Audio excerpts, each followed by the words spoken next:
بسم اللہ الرحمن الرحیم لا تحسبن الذين يفرحون بما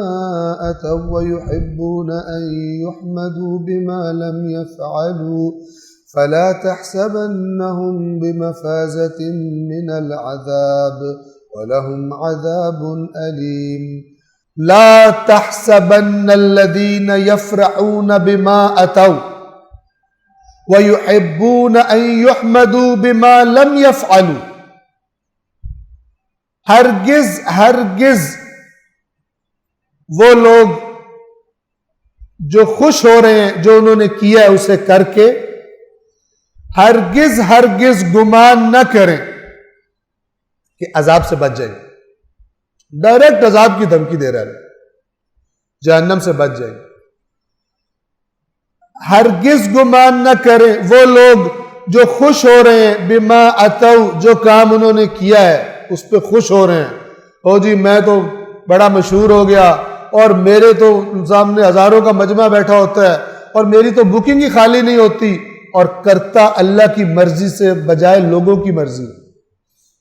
کرتا دین کے نام پر ہی ہے، یاد رکھیے گا۔ بے دینی یہ تھوڑی کہے گا کہ میں تمہیں غلط دین بتا رہا ہوں، بڑی بڑی قسمیں کھائے گا، جیسے قرآن نے منافقوں کی نشانیاں بتائی ہیں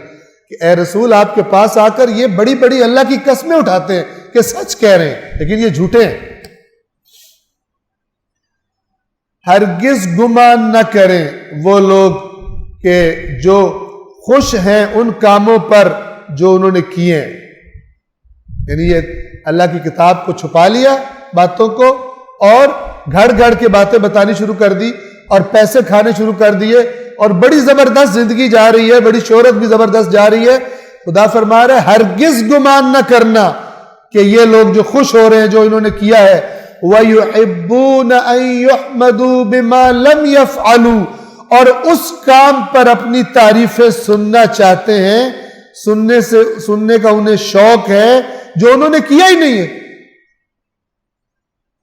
تمہیں تو تب خوش ہونا چاہیے تھا کہ تم نے اللہ کا دین صاف صاف بتایا ہوتا، اللہ کی کتاب کو تم نے صاف صاف لوگوں کو بتایا ہوتا، تب تمہیں اطمینان ہوتا کہ خدایا جو تو نے ہم تک بھیجا تھا ہم نے اس میں کوئی بددیانتی نہیں کی کہ کچھ بتائیں کچھ چھپا لیں۔ آج معاشرے میں کتنا قرآن بتایا جاتا ہے، اب یہ نہیں ہے کہ اس آیت کو پڑھ کے کہیں اہل کتاب کے عالم تو بہت برے تھے، توبہ توبہ توبہ، اور خود ویسے ہی ہوں، اور میں بلا تکلف عرض کر رہا ہوں، آیا سارا قرآن بتایا جانا رائج ہے معاشرے میں؟ آیا یہاں پر منبر پر بیٹھنے والے ساری کتاب سارا قرآن لوگوں کو سنانے پر توجہ دے رہے ہیں؟ کسی بھی مسلک کے ہو، شیعہ ہو یا سنی ہو، جو نہیں کر رہا مجرم ہے۔ ہر مسلک نے چند آیات قرآن میں سے اٹھائی ہوئی ہیں، جن آیات کو پڑھا جاتا ہے تاکہ اپنے مسلک کو ثابت کیا جائے، بہت اچھی بات ہے، کریں، لیکن اللہ نے فرمایا تھا اس کو بیان کرنا، اس میں سے چھپانا کچھ نہیں ہے، تو کیوں ساری کی ساری کتاب بتائے جانے کا اہتمام نہیں کیا جاتا؟ کون قصوروار ہے؟ اور میں خوش ہوتا رہوں جی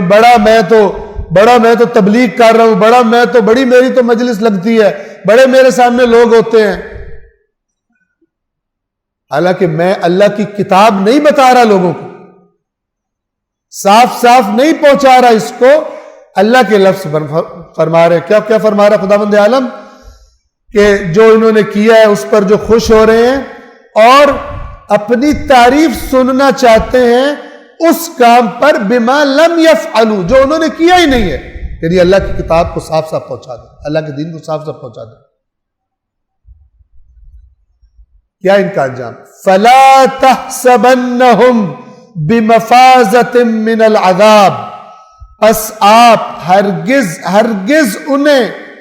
ان کے بارے میں نہ سمجھیں کہ وہ اللہ کے عذاب سے بچ گئے، نجات پا گئے۔ مفازہ فوز سے کامیاب ہو گئے عذاب سے، یعنی عذاب سے بچ گئے۔ نہ سمجھیں یہ جتنے مرضی خوش ہوتے رہیں، جتنے مرضی مشہور ہو جائیں، اگر دیانتداری سے اللہ کا دین نہیں پہنچا رہے،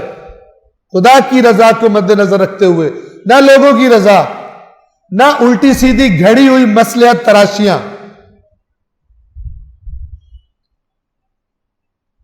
فَلَا تَحْسَبَنَّهُمْ بِمَفَازَةٍ مِّنَ الْعَذَابِ، آپ ہرگز انہیں عذاب سے بچا ہوا، نجات یافتہ نہ سمجھیں، نہ گمان کریں، وَلَهُمْ عَذَابٌ أَلِيمٌ، اور ان کے لیے درد دینے والا دردناک عذاب۔ خوش کس بات پہ ہونا؟ قیامت کے دن جب اللہ کے نبی سامنے سے آئیں گے، وہ جنہوں نے دین کے لیے لٹا دیا سب کچھ، وہ جب سامنے آئیں گے کس طرح سامنا کریں گے؟ وہ لوگ کہ جو اچھی طرح جانتے ہیں کہ لوگوں کی خوشی والا دین بیان کرتے ہیں، لوگوں کے جذبات سے کھیلتے ہیں اور ان کو تحریف شدہ دین بتایا جاتا ہے، کس طرح رسول اللہ کا سامنا کریں گے، کس طرح خدا کا سامنا کریں گے، کس طرح اس امام حسین کا سامنا کریں گے کہ جس نے سب کچھ اپنا قربان کر دیا میدان کربلا میں، کس طرح سامنا کریں گے پیسے کھانے والے اس مکتب کو بیچ کر، کس طرح سامنا کریں گے؟ اور وہ اچھی طرح جانتے ہیں، قرآن نہیں پڑھا انہوں نے، اللہ کی کتاب کیا فرماتی ہے؟ کیوں امر بالمعروف نہیں کرتے؟ ہر خطیب، ہر شاعر، شاعری میں اگر آپ شاعری کر رہے ہیں، لوگوں کو مداحی کر رہے ہیں، کیوں امر بالمعروف نہیں کر رہے؟ کیوں صرف خوش کرنے والی باتیں کرتے؟ یہ جو آپ شاعری کر رہے ہیں، یہ جس طرح عبادت بن سکتی ہے اگر واقعا خدا کی رضا کے لیے اور عین دین، نہ کہ بیچ میں نمک مرچیں ملا کر عین دین بیان کرنے کے لیے ہو۔ لیکن دین اگر آپ یہ کام کرنا چاہتے ہیں، پہلے پھر اللہ کی کتاب بھی ایک دفعہ پڑھ لیں۔ اللہ کی کتاب پڑھے بغیر آپ شاعر بن گئے، آپ خطرے میں، کیونکہ جتنا بڑا اجر ملتا ہے اگر غلط کام ہو، اتنا ہی بڑا جرم بھی ہے یہ، کیونکہ ایک عام بندہ اگر کوئی چیز غلط کام کرتا ہے اس کا اپنے ساتھ مربوط ہے، لیکن ایک منبر پر آ کر دین کے نام پر، چاہے شاعری میں، چاہے نثر میں، چاہے خطابت، جو بھی عنوان رکھ لیا ہے، اگر اس کو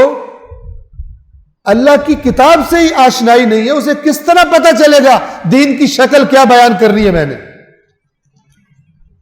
اور عوام بھی یہ نہ سمجھیں کہ قرآن مجید پڑھے بغیر سنے سنائے دین سے قیامت کے دن اللہ کو کہہ لیں گے ہمارا تو کوئی قصور نہیں ہے، ہمیں تو فلان عالم نے بتایا، ہمیں تو فلان ذاکر کو ہم مانتے تھے، ہم تو شعراء کو سنتے تھے، ہم تو دین کی محفلوں میں جاتے تھے۔ اللہ قبول نہیں کرے گا جس نے قرآن نہیں پڑھا، اس کے عذر کو اللہ تبارک و تعالیٰ قبول نہیں کرے گا۔ رسول اللہ اس کے خلاف شکایت کرنے والے ہیں قیامت کے دن۔ کوئی عام آدمی شکایت نہیں کرے گا، کسی مسجد کے مولانا صاحب شکایت کر رہے ہو کہ جناب میری مسجد والے قرآن نہیں پڑھتے تھے، نہیں۔ خدا کے بعد اس کائنات کی سب سے بڑی ہستی وہ شکایت کرنے والی ہے، علماء کی صرف نہیں۔ وہاں فرمایا کہ میری قوم نے قرآن چھوڑا تھا، یعنی مجموعی طور پر انہوں نے قرآن چھوڑ دیا تھا۔ اس شکایت سے بچنے کی فکر کریں۔ صدق اللہ العلی العظیم۔